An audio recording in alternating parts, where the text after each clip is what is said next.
Hello, I'm Tara Lucke, founder of The Art of Estate Planning, and this is our Facebook Live training, Super Fundamentals for Estate Planning, Part 2. I'm just going to check on my phone to make sure we're streaming, that you can see me, the technology is all right. This is interactive, so throw your comments in. I'm going to check them every now and then. And yeah, ask me any questions as we go. This is part 2 from our super fundamentals that we had about 2 months ago. So we're carrying on this very big topic. Part 1 is there. I will post it at the end with the link so you can go back and watch that. And today we are doing part 2. So I can see a few of you have joined, which is just amazing. So while I'm... and today we are doing part 2. Okay, get rid of that. Okay, so while we're waiting for that, I do just want to acknowledge that I am hosting this training from the lands of the Tarabulung Bunda people, and I also want to acknowledge the traditional custodians of the lands on which each of you are living, learning, and working from today, and pay my respects to elders past, present, and emerging. Okay, so I'm assuming the tech is working. We're going to dive right into this.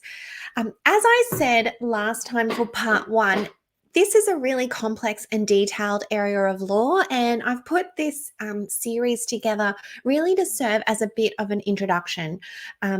There's a lot to cover off on, and I know for the financial advisors and accountants, this is your bread and butter.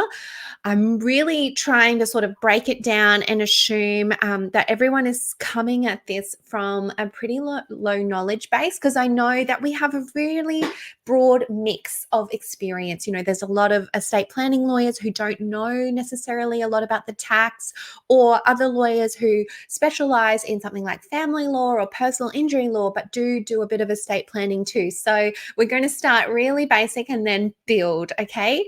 And look, I'm not an expert on this by any means either. So I've approached this today in a way just to help set it all out in a way that makes sense to me. So if you've got any input or anything you want to share, or anecdotes or anything like that, throw them in the chat, because this is a collaborative learning environment. A few disclaimers. There's things that we will not be covering. And as you can see by the list of disclaimers, this is a big topic and we can't cover all of it.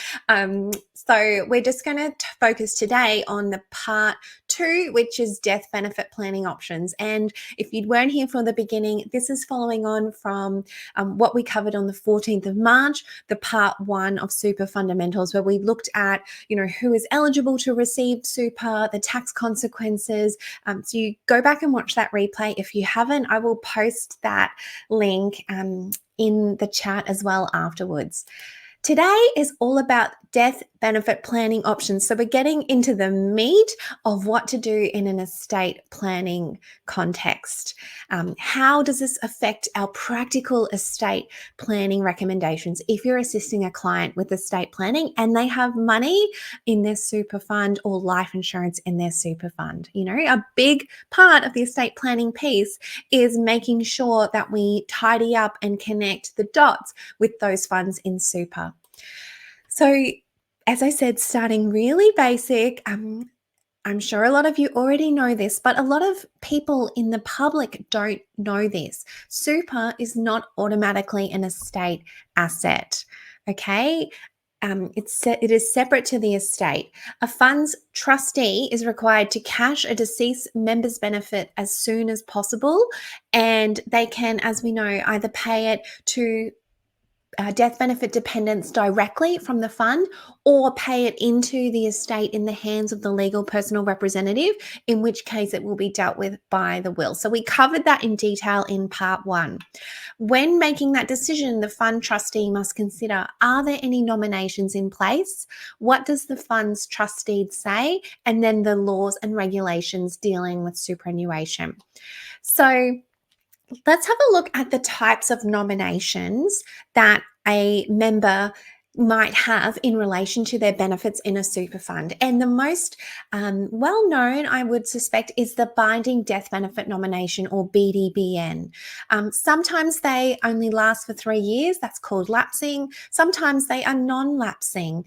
If one is in place, though, it is binding on the trustee while it is in place. It is binding on the trustee while it is effective and valid. The next type of nomination is a non-binding death benefit nomination. So this is not officially binding on the trustee. It's akin to like a wish. So I kind of think of it like going to a bar and you're ordering a mocktail instead of a cocktail. You know, it's like a BDBN light. It is not binding and enforceable on the trustee. Sometimes people do just make a BDBN that is non-binding, just to sort of give the super fund trustee an idea of what they were thinking. Other times, a binding BDBN can turn into a non-binding nomination and is downgraded effectively if it lapses after 3 years and it's a lapsing nomination, or if something happens and it's not effective. The next is that you might have no nomination for your superannuation strategy. And this sounds a little bit counterintuitive, but it is a really valid strategy to proactively choose to not make a nomination. And what this does is just leaves the trustee with complete discretion about how they will distribute the super benefits on the member's death. So I say that to clients, we're proactively choosing to do nothing here. And this can have its pros and cons. It's definitely more popular in the self-managed super fund context than the public offer fund context. And then the last thing to factor in is a reversionary pension. So this is where a pension has been established during the member's lifetime, as opposed to like a death benefit dependent pension. And the pension is automatically transferred to the reversionary beneficiary who is nominated in the pension setup. When the person who has the original pension dies. So basically the pension is transferred to, they call it the reversionary pensioner or reversionary beneficiary. That amount retains its character as a death benefit permanently, as opposed to being like just a pension that can be rolled into a new super fund or that type of thing. But this is worth considering. And so if you're a lawyer, we don't normally set up the reversionary pensions. That is something that is usually done when the financial advisor sets up the pension and they choose at that point, will it be reversionary or not? But for lawyers watching this, it's still really important to make sure that you know if the member is in pension phase, whether they have nominated a reversionary beneficiary or not. So in terms of timing, death benefits must be paid as soon as possible after the death. Now, it's not prescribed anywhere exactly what that means, but the ATO has given guidance that they would expect that to be around 6 months from the date of death or 3 months from a grant being obtained. Now, realistically, if we're actually having the benefits paid from the super fund to the legal personal representative and then distributed as part of the estate, it can actually take a lot longer than that for the funds to end up in the hands of the ultimate recipients, right? Then we're sort of subject to the whole timeline of administering an estate, which can take sometimes years. There's no rule that a death benefit lump sum must take the form of cash. And in fact, we had David Lunn recently do a Facebook Live for us on the topic of in specie transfers from super funds. And, he talks about the considerations there in terms of distributing assets to satisfy a death benefit payment. Also, just keep in mind that there's a rule that you can only have 2 lump sum payments per beneficiary to satisfy the death benefit. Okay, so welcome to anyone who has joined us. We have gone straight into the content here because this is part 2, following on from part 1. So we are just assuming that you know all those concepts and rules that we talked about in part 1. So we're keeping the pace pretty snappy. If you do have any questions, though, let me know. I want to dive deeper into the concept of BDBNs because that is probably the most common type of nomination that we will need to prepare if we're lawyers or need to come across and consider for the other advisors.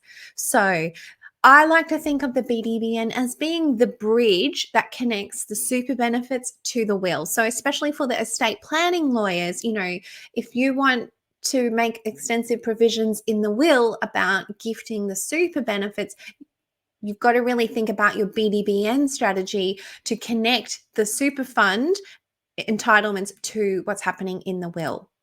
So, a couple of points to just mention. As I said before, it is not automatically an estate asset. It is not automatically covered by the will. The only thing that will be binding on the super fund is a BDBN. The will itself cannot bind the super fund or purport to gift the super benefits unless a nomination has been made to the legal personal representative through a BDBN. Now, of course, the trustee can elect to distribute the super benefits to the legal personal representative if they choose to exercise their discretion that way. But the only way to get certainty that they will is through a BDBN.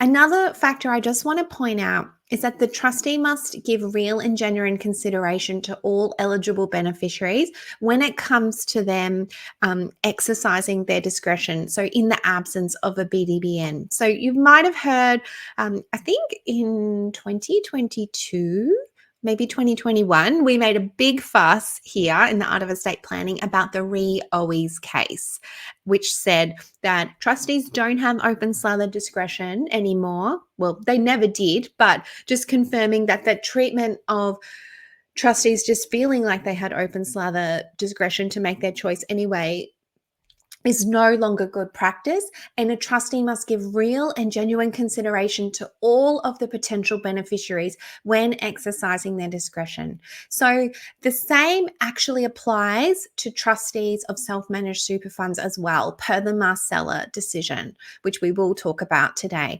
So the BDBN is the only tool to make sure that the nomination of the decision of the trustee is not going to be caught up in this real and genuine consideration argument. So hopefully I have emphasized that if you want certainty and you definitely want the super benefits to be gifted by the will, then you do need a BDBN. But is it always mandatory or necessary?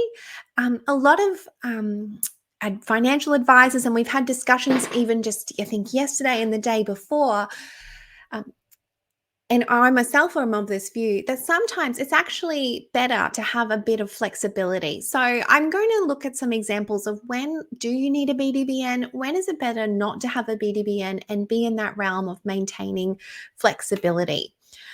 A word of caution though, we have to really overlay the rules for super with the rules from the succession law and the succession cases. So Mackintosh, now this is 10 years old now, it's from 2014, but it is a really interesting one to consider. And in that case, our son down here passed away. Now he was pretty young, I believe he was in his 20s. He actually was living with his mum at the time. Now mum and dad were no longer together. It was not a great they were not on friendly terms, let's just say, and the son died, and he died without any estate planning documents in place. So he was intestate and he had not made any super nominations. What happened is that mum put her hand up and applied for letters of administration to be the administrator of the estate. The son also had a large or a member entitlement in a large APRA fund, and mum separately applied to that APRA fund asking for the super to be paid 100% to her. So what we know would happen under the intestacy entitlements is that his estate would go half and half to mum and dad, right? He didn't actually own very much in his estate. The main asset was the life insurance in the super fund. And instead of having that super balance being paid to the estate and then being split half and half. She actually was trying to have 100% of those benefits paid to her directly from the fund. Now, Dad cottoned onto this and challenged the decision, and it went to court. It was held that because she was the administrator of the estate, she had a duty to maximize the estate and call in all of the assets and maximize the assets that would be available.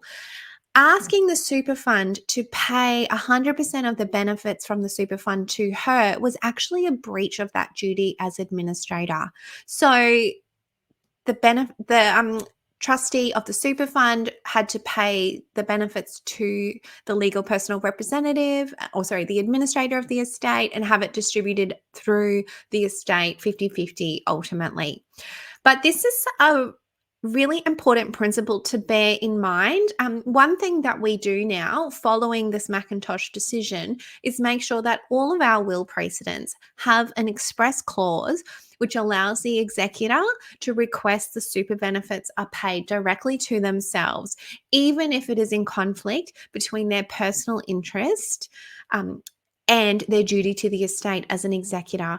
And an example that might be more common is where there's a self-managed super fund, no blended family, just a vanilla family, husband and wife. Let's say the wife dies and the husband is going to take over the self-managed super fund as the sole controller, and he's also going to be the executor of the estate. Now, if he, in that situation, took financial advice and asked or decided to exercise his discretion as the controller of the self-managed super fund to pay the super entitlements of our now deceased mum to himself and not into the estate, he couldn't actually do that. It would be a breach of his duty as executor.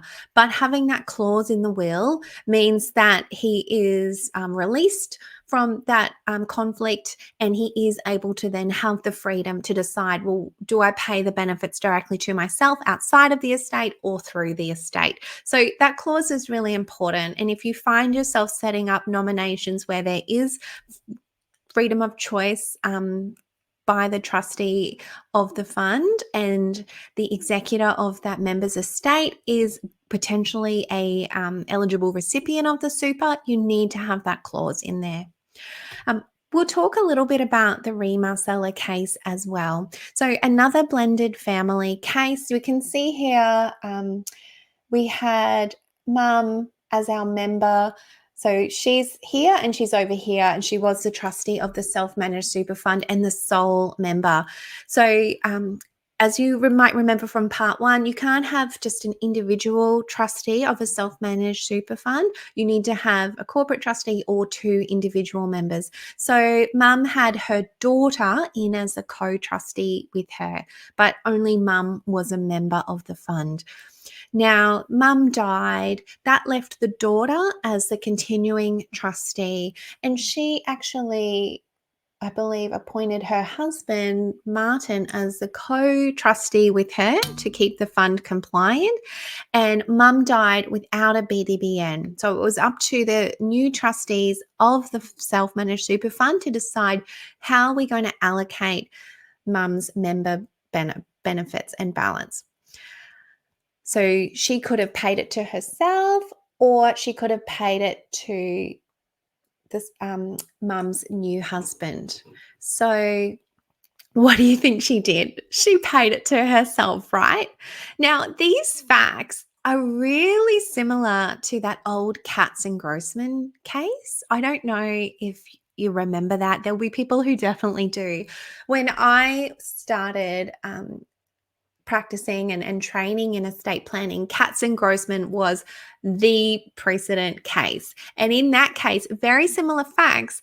It basically said, tough Vickies, the trustee of the fund can pay the benefits wherever they like. They can exercise their discretion however they want. It doesn't matter. So for a long time, everyone thought, well, we've just got free reign as a trustee. Now, in this re Marcella decision, they've actually departed from that and emphasized the importance of that real and genuine consideration by the trustee. So they held, I'll bring it up on the slide, that the daughter, or the trustees, mainly the daughter, failed to give real and genuine consideration to all the dependents, namely the new husband or the second spouse. Even though there was a clause in the self managed super fund deed which permitted conflicts of interest, this was actually not enough on its own to forgive the actual conflict, and the trustee could not have exercised their duties impartially. So the daughter was removed as trustee, and the distribution was held to be invalid. Now, they did actually emphasize in the judgment as well. This is a good judgment to go and read. The lawyers for the trustee, and i.e. the daughter, went really hard on the Katz and Grossman principles in their communications before this went to court. And they emphasized in the judgment that that was not correct, and it was a real point just to basically say, like Katz and Grossman is not good law anymore in the absence of the real and genuine consideration. So these are some things to bear in mind. And again, I think just layering that over the Macintosh principles as well. Even if you've got a clause in your self-managed super fund deed, even if you've got the right clause in your will, you still need to go through that process from re-OEs to document that the trustee gave real and genuine consideration to anyone who could have been a eligible recipient of the super. Okay, so let's have a look at the BDBN rules. And these, it sounds like a snooze, but it is really important because a lot of people get this wrong.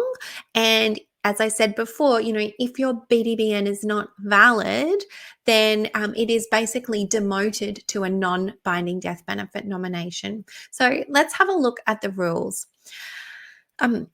In terms of the authority to make a BDBN, let's start with Section 59 1A of the SIS Act. So it says that the governing rules of a super fund may permit the member of the fund to give notice to the trustee to provide any death benefits of the member to a person mentioned in the notice. So basically that means you can make a nomination about where your member benefits go if you die. And then it brings in the regulation 6.17a from the SIS regulations, which sets out exactly what needs to happen for a valid BDBN. Now, I've got here in pink that this Section 59 of the SIS Act does not apply to self-managed super funds, and I will talk about this in a little moment, but let's just look at the base case in Regulation 6.17a about what you need for a valid BDBN. So the trustee has to give the member information that they reasonably believe the member needs to know to be able to make the BDBN. The beneficiary in the BDBN must be a valid death benefit dependent. So we went through this in part 1. That's a legal personal representative or a dependent of the member. The portion of the benefit to be paid must be clear, certain, readily ascertainable. You must comply with sub 6, which I've just put here. So it's got to be in writing, signed and dated by the member in the presence of 2 witnesses who are over 18 and not mentioned in the notice. And it must contain a declaration signed and dated by the witness stating the notice was signed by the member in their presence. So these are pretty strict requirements. Lastly, and this 6.17a7 is really relevant to note. Unless it is revoked earlier than the 3 years, the BDBN notice under 6.17a ceases to have effect at the end of 3 years. So this is where the 3-year lapsing rule comes in from Regulation 6.17a of the SIS regulations. So I just want to pause before we dive into this 3-year rule, because as we know with super, it's extraordinarily complex because the rules are so complex. We've got the CIS Act's a very big piece of legislation. The regulations are, we've got the tax considerations, we've got the estate planning considerations, but the general public just goes off and makes their BDBN without giving it a second thought, maybe when they get a new job, maybe when they get some paperwork. It really grinds my gears a little bit because it's such an important document, especially where, for younger generations where most of their wealth might be in their super fund and they're not getting professional advice about this.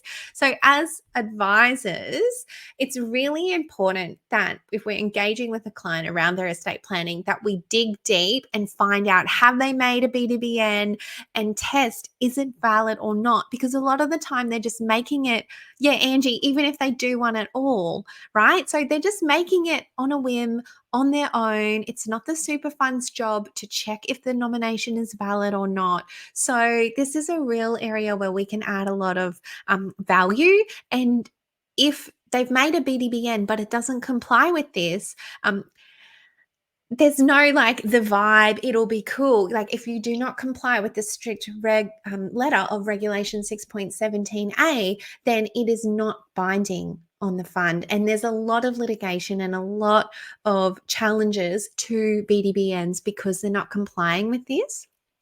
So that takes me to our next point where there's two issues actually. The first issue is, are all nominations or all BDBNs invalid after 3 years? And secondly, do self-managed super fund BDBNs need to comply with this list of requirements in Regulation 6.17a? So the position has only been settled in the last 18 months, 2 years. So I believe late 2022 is when we had a high court decision finally clearing the air about does Section 59 and those BDBN rules and Regulation 6.17a apply to self-managed super funds. So I already told you the answer. Hill and Zuda, the High Court decision from 2022, held that they do not apply to self-managed super funds. So Section 59 is only for public offer APRA regulated funds. A BDBN for a self-managed super fund can last indefinitely. 6.17a, and that 3-year requirement does not apply. But there's a big proviso. As long as the fund deed does not require the BDBN to comply with Section 59.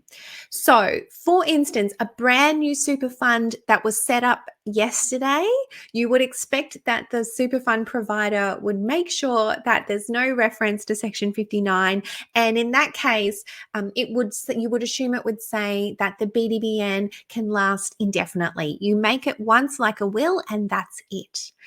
However, because of this confusion historically, a lot of self-managed super fund deeds actually refer to or import the requirements from Section 59 of the CIS Act and Regulation 6.17a. And so we've got to go back to our first principles for trust law, which is to read the deed and see what the fund deed says for the super fund. So if the super fund says, the nomination has to comply with Regulation 6.17, sometimes they just expressly say the nomination has to be renewed every 3 years.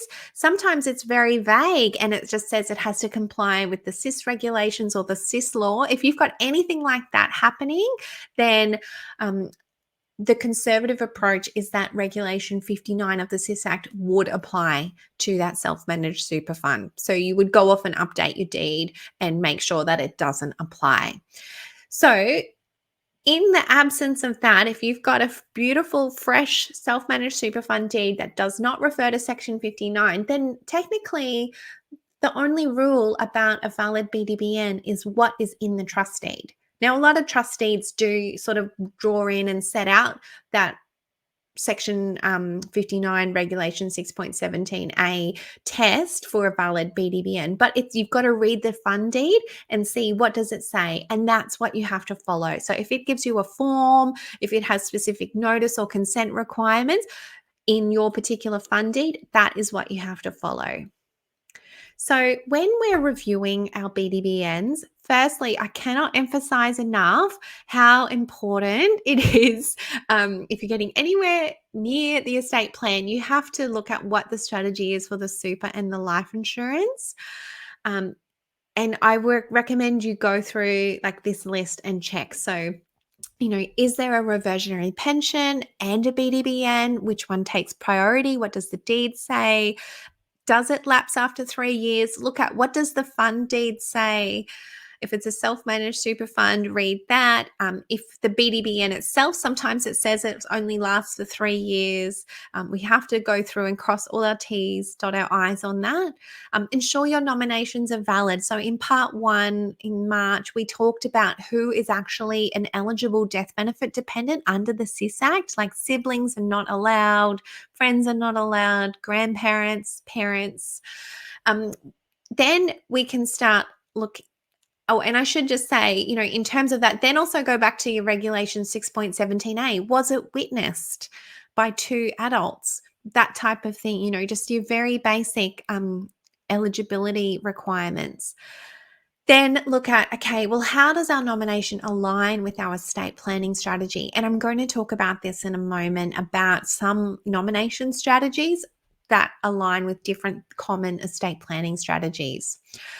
Check your self-managed super fund does have an express power to make a BDBN, and if it has any particular form requirements and if the BDBN complies with that.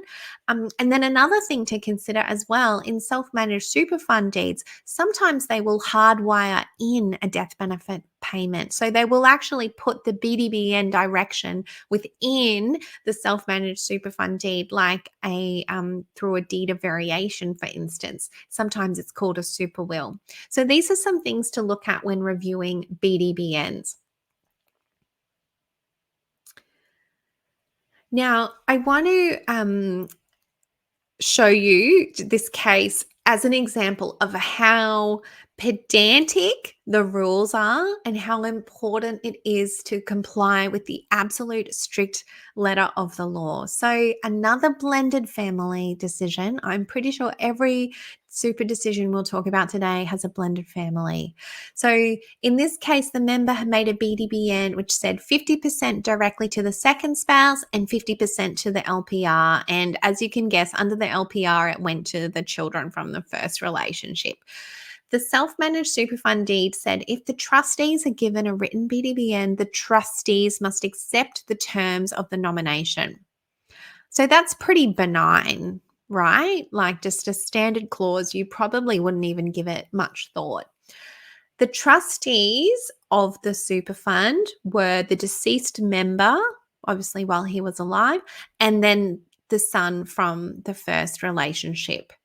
The son said that he never received a copy of the BDBN by the deceased member.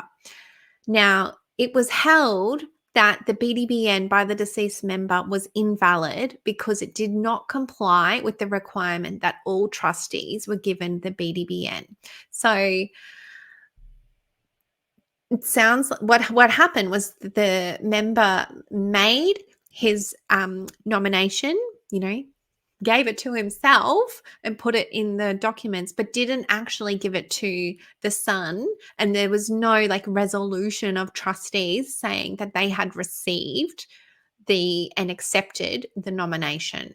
So this is so particular and so pedantic, but it's what the fund deed said. And you have to comply with the process. So really make sure that you read every single clause and requirement in a self-managed super fund deed about what is required for a BDBN to be valid, so you don't get caught up or make any minor procedural issues invalidate the BDBN. So, your trustee resolutions, your director resolutions, consents, acceptances, notices, all of that is really critical when preparing BDBNs or reviewing BDBNs. Another one, Donovan and Donovan, another blended family.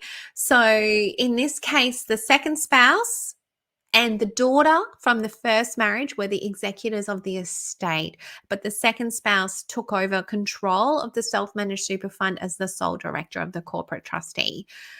There was no requirement in the BDBN, in the self-managed super fund deed for any particular form of a BDBN.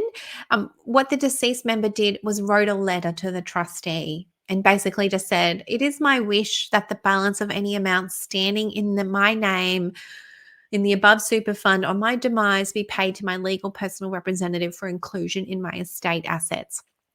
So was this a valid nomination binding on the trustee or not? Obviously, the daughter is championing that it is, so it's distributed under the estate. The surviving spouse, as sole controller of the trustee, was like, am I bound by this? So it was held that the letter did not manifest a sufficient intention to make a BDBN. Now, interestingly, this is from 2009. I wonder if this had been after Hill and Zuter, what the result would have been. But even, it's more of a wish than a binding direction on the trustee. All right, let's talk about BDBNs and reversionary pensions. So, which takes priority? There's no case law settling the position. So my opinion is that it comes down to the terms of the particular fund deed. And if you actually don't have any clarification in the deed that you're working with, I would recommend that you get that super fund deed updated so that it is clear. It's really essential, I believe, to have clarity, especially where there is a blended family. And I want to show you why. The sort of standard position is that the reversionary pension will take priority over the BDBN. That's usually what happens and what most deeds say. And if that is what happens, it's important, I think, for you as the advisor to understand if that is the case, and then what happens with any unexpended pension. So say here we've got our initial member and he passes away. He has a $500,000 reversionary or pension in place, and he's nominated the spouse. Well, let's see if I can get my pen going. Why is it not working? Let's try this. So he's nominated the spouse as the reversionary pension when he set up the pension, right? So she gets the $500,000. Say she dies and she's only spent half of that or received half of that. So there's $250,000 remaining for that pension balance. So what happens is that goes to her beneficiaries.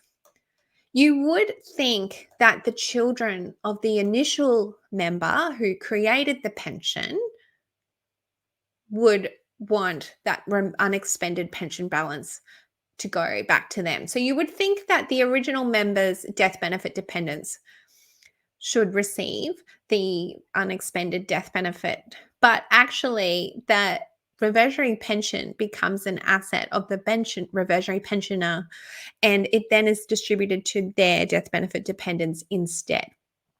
So as you can see, this can have a big impact on an estate plan, particularly with blended families who want to, have their money and wealth go back to their side, but provide for their spouse during their lifetime. So getting clarity on what is going to happen on your matter is really important when there's reversionary pensions in place. Oh, here we go. I had an example, but I got ahead of myself. Okay. So let's have a look at self-managed super fund control on death and incapacity.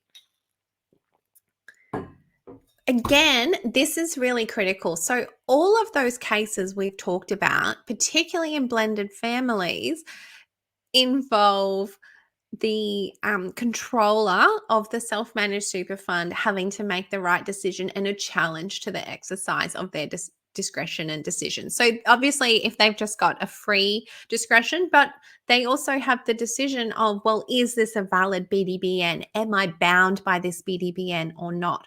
So in a comprehensive estate planning strategy, yes, get your nomination strategy right, but then also make sure that the strategy on who is going to control the super fund if someone dies is also locked in and appropriate. So nearly all of the cases where this has gone wrong, control of the fund has been an issue. So we don't just want to rely on having a BDBN. We need to make sure that the people who are intended to get the super will control the self-managed super fund as well. So obviously this is just for self-managed super funds, public offer, it's out of our hands anyway. So when we're talking about who's going to get control, we need to look at the controllers of the self-managed super fund, like directors and shareholders of a corporate trustee. If there's individual trustees, what's going to happen, and the executors and the financial attorneys for each member. I will just say, this is a lot easier if you have a corporate trustee in place. And if you are presented with individual members, then this could be a catalyst to encourage them to actually put in place a corporate trustee now as part of their succession plan. It reduces the administrative burden on death without having to keep updating and changing. And it also means there's more control over who will actually control. So, this is from part 1. You might remember, basically we need to make sure that the fund remains compliant. There's a 6-month grace period from when someone dies to do that, but each member of the fund needs to be an individual trustee, or if there's only one member of the fund, then you need 2 trustees, or each member of the fund must be a director of the corporate trustee. And if you've got a corporate trustee and only one member, then that sole continuing member can be the director. Now, in terms of satisfying those requirements, there is an exception in Section 17A sub 3. So the legal personal representative, i.e. the executor or the attorney under an enduring power of attorney of a member who has died or lost capacity, can become if they are the trustee or the director of the corporate trustee, then the fund will continue to be compliant. So I'll say that again. If someone dies or loses capacity and their member's legal personal representative steps in as a trustee or director of the corporate trustee, then the fund will be compliant under Section 17A. It's important to note that Section 17A sub 3 here, it doesn't actually appoint the legal personal representative to the position. You still need to go through the standard mechanics of appointing or changing a trustee or a director. All Section 17A sub 3 does says that this is an exception to the basic rule that each member must be a director, each member must be a trustee. Okay, so typically the legal personal representative will not be a member of the fund. So Section 17A is all about compliance with the fund maintaining its status as a self-managed super fund, but it's not the thing that will actually appoint that legal personal representative. So you have to do your shareholder resolutions to appoint a director. You have to update ASIC. You have to do your director consents, all of that, right? And the case Apollo and Conti is a good example where they look at that and they say, well, you didn't actually go through that process. So it confirms that Section 17A is not the mechanism. If you are faced with a scenario where a member and a controller of a self-managed super fund has died or lost capacity, this ruling here, SMSFR 2010/2, is really helpful. I won't read it out here, but it lists out a whole heap of the rules, the requirements, the particular situations, that and the process to follow. So it is really useful. I will just note a couple of things. So when the legal personal representative steps in to the control to continue the fund's compliance, they're not stepping in as like an attorney or an agent. They're actually stepping in as their own capacity. So they will be liable for the decisions. They do become a director themselves and take on all of those, and trustee themselves and take on all of those personal responsibilities and duties. Another note, in terms of the legal personal representative on incapacity, it needs to be an enduring power of attorney, obviously, not a general power of attorney, which ends on loss of capacity. A couple of other things. So, yeah, you've got a 6-month grace period to rearrange the structure. The legal personal representative's appointment to the control will automatically cease when the death benefits are paid and that is resolved for the member. And if they want to continue in, then they need to become a member of the fund after that. Again, I'll just mention, always go back. If you've got a self-managed super fund, always go back and check your deed to ensure that there's no other requirements or no other hardwired provisions as well. So just in terms of the practical mechanics of that, if we have a member who, our member trustee has lost capacity, so they're okay, they're still alive, but they've lost capacity. Here we need to have 2 individual trustees to continue the compliance of the fund. So the trustee would typically remove our member trustee as a trustee. It might nominate a successor, or if not, we can rely on 17A3 and their enduring power of attorney. Their attorney under their enduring power of attorney can step in as a new one. And you've got to do like the full change of trustee process, a deed of retirement and appointment of trustee, stamping it. They have to sign the trustee declaration for the ATO, the whole thing, right? So change of trustee. If that was the situation and they lost capacity and they are the sole member and sole director, then they're automatically removed, and we need to have their attorney stepped in as a replacement director. Again, you've got to have the shareholder here, which is probably the same person. The attorney as shareholder has to pass a resolution to appoint them as the director, and then update ASIC and sign the ATO's trustee declaration, etc. Right? So that's the kind of mechanics of it. If we've got 2 members, 2 directors, who with this one, if she loses capacity, then again, you have the attorney under the enduring power of attorney pass or vote in a shareholder resolution to appoint a new director. Now, if this person here, the continuing director, is actually the attorney, then it's okay. They don't need a second director. It's fine for them to be the sole director and in their own capacity and as attorney. Okay, so hopefully that just gives you a little bit of an idea if you're presented with that, because often it happens and things have to move quite quickly. So let's talk about aligning the succession of the super fund benefits with the estate plan. And here is a list of all the things that I would recommend you consider. So is there a family provision application risk? Who are the executors and financial attorneys going to be? Who's going to control the self-managed super fund on the death? Have we got enough liquidity in the fund? Are there pension cap issues? Have we got death benefit dependents who could receive the super tax free so we can maximize our estate value? Should we look at providing for them through super and other beneficiaries through other assets? Are there reversionary pensions? Are we worried about asset protection? Are we using testamentary trusts and super proceeds trust in the will? Are we relying, or was there an assumption that the cash in the super fund and life insurance would actually pay off any debt and personal debt, fund cash gifts? Does our member need to plan for multiple contingencies?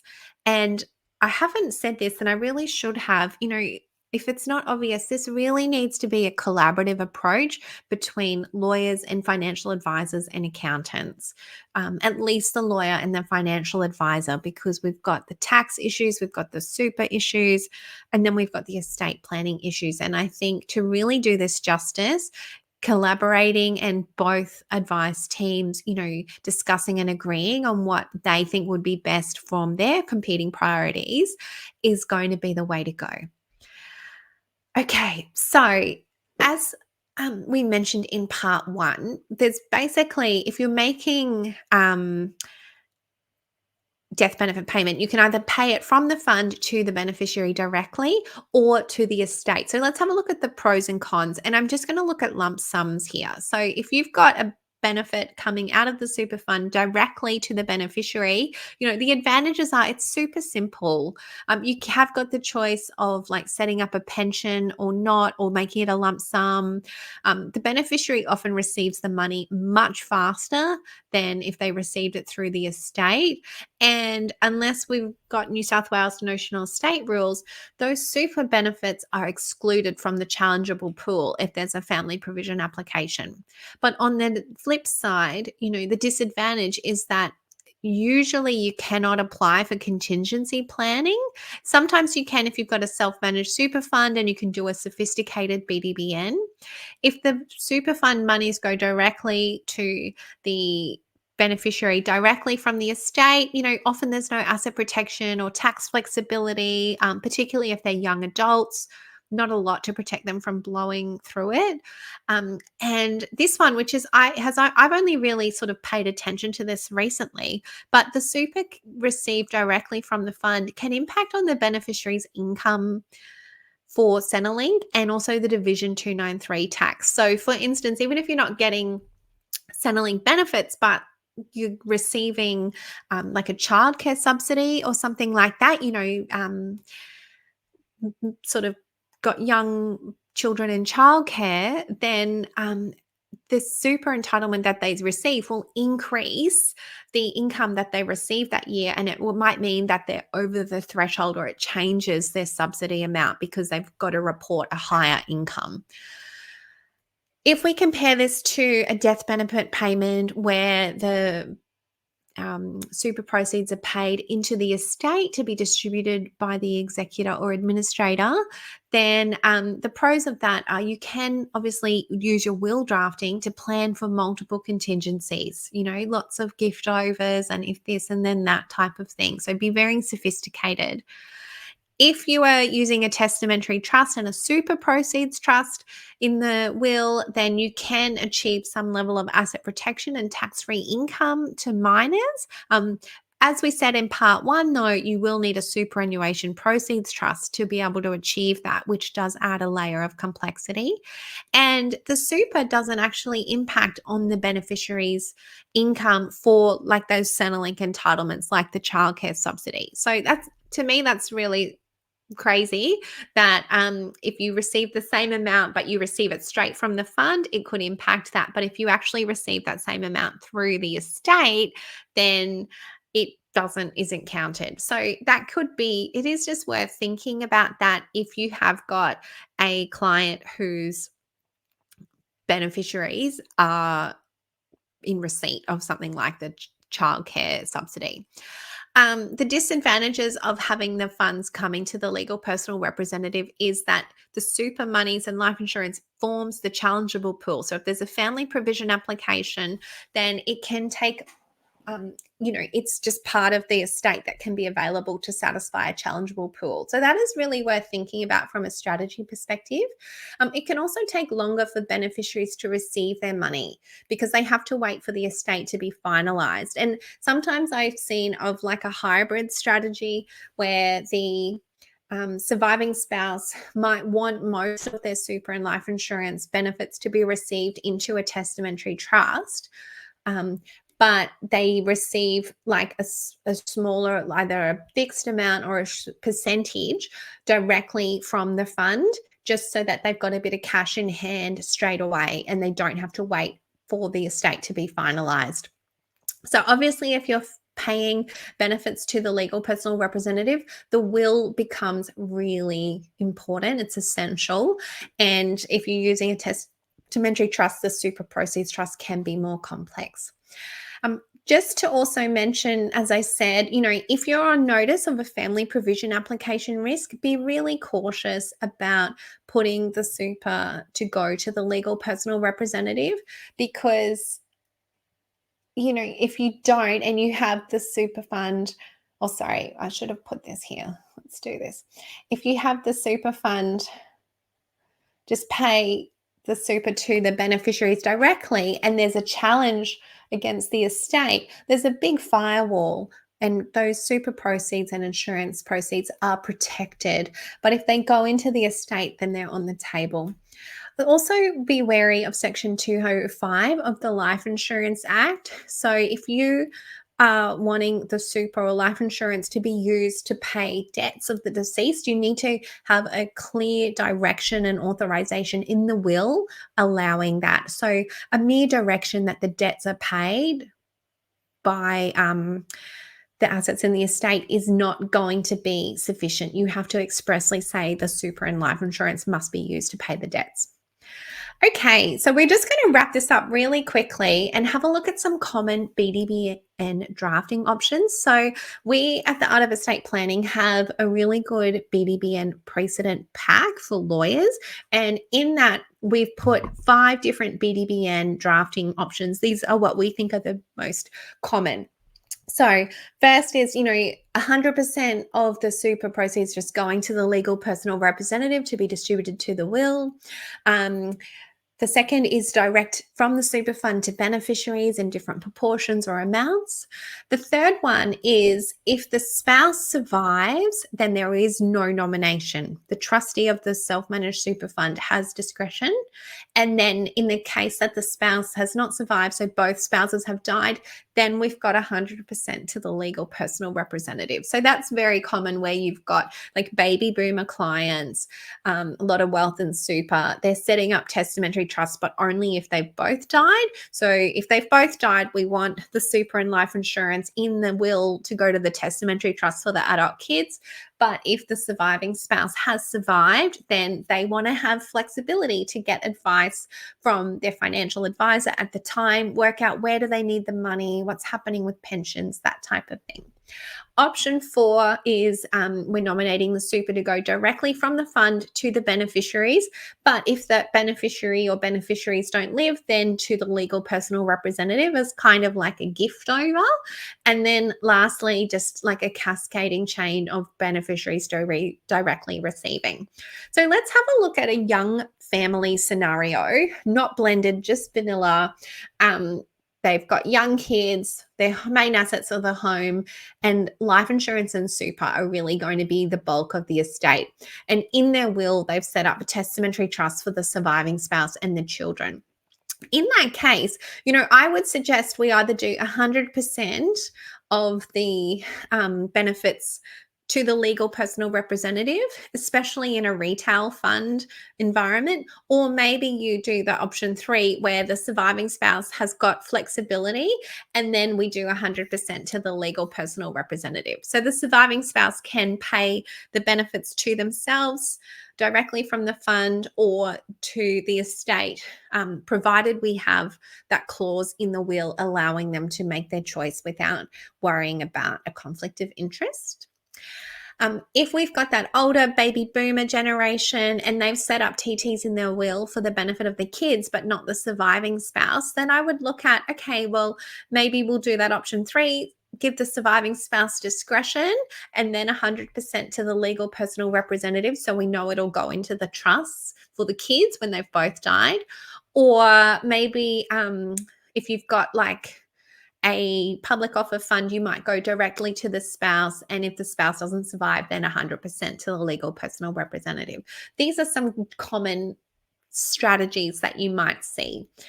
In a blended family scenario, like pretty much everything's on the table, probably except trustee discretion.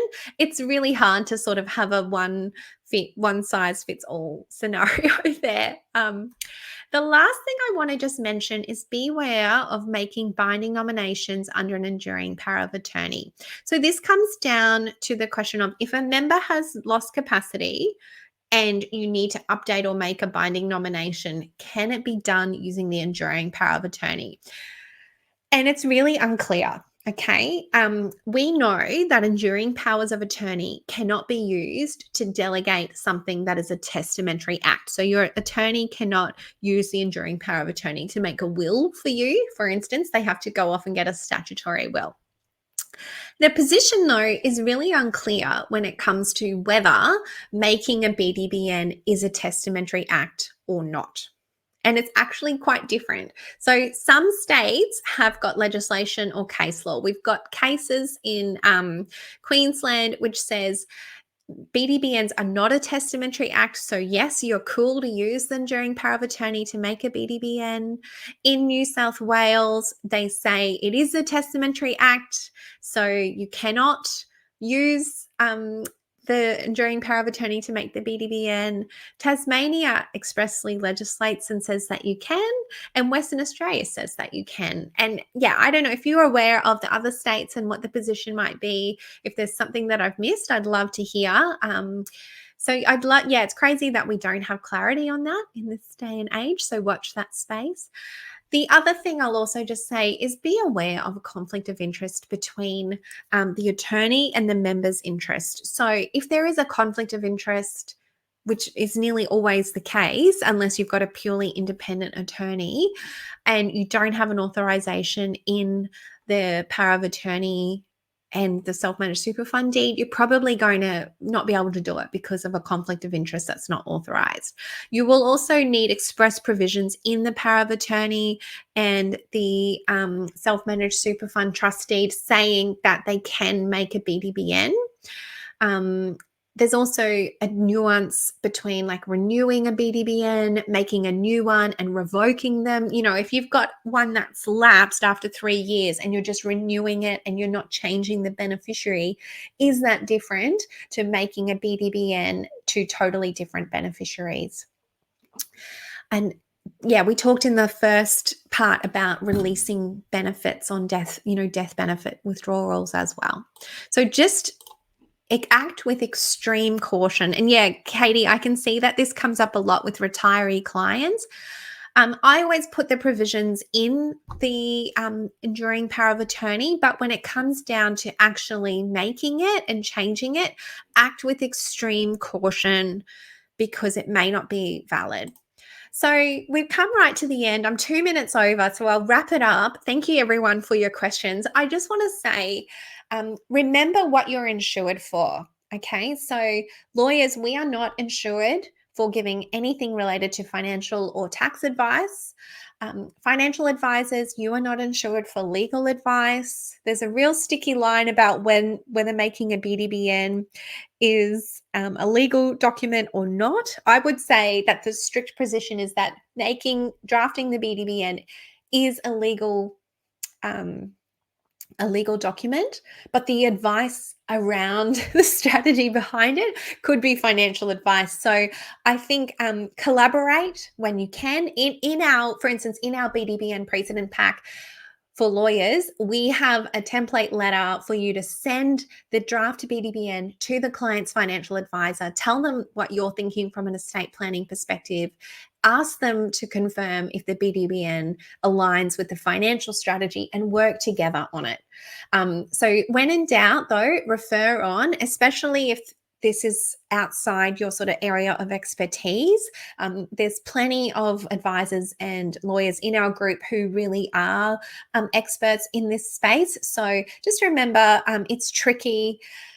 Refer on if you're unsure and just collaborate. So I am just going to wrap it up because I have to go to our TT Precedents Club hot seat. I will come back and answer the questions though in the comments. I just want to say thank you everyone for watching. I'm so thrilled that you're here today with me, and it's great for me to come back and do a topic on my own. So yeah, thank you so much everybody, and we're going to wrap it up now.